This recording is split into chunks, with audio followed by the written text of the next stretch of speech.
આગામી 9 ઓગસ્ટના રોજ વિશ્વ આદિવાસી દિવસ નિમિત્તે એકતાનગર સ્થિત વિશ્વની સૌથી પ્રતિમા સ્ટેચ્યુ ઓફ યુનિટી ખાતે પ્રવાસીઓ માટે આદિજાત સમુદાયની ઘોડિયા જનજાતિના લોકોના વિશિષ્ટ શૈલીના તૂર નૃત્યની પ્રસ્તુતિ કરવામાં આવશે।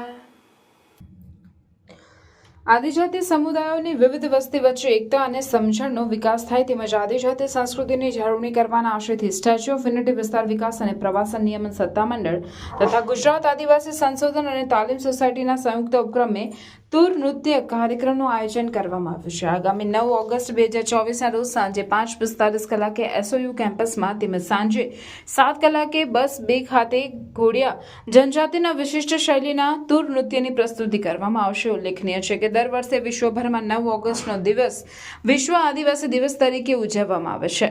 ઘોડિયા જનજાતિના લોકો તૂર નૃત્યમાં સંગીતના વાદ્ય તરીકે ઢોલ અને થાળી વગાડે છે અને આ ઢોલ બનાવવા માટે સેવન નામના વૃક્ષના લાકડાનો અને ગાય ભેંસ કે મોટા બકરા જેવા પશુઓના ચામડાનો ઉપયોગ થાય છે।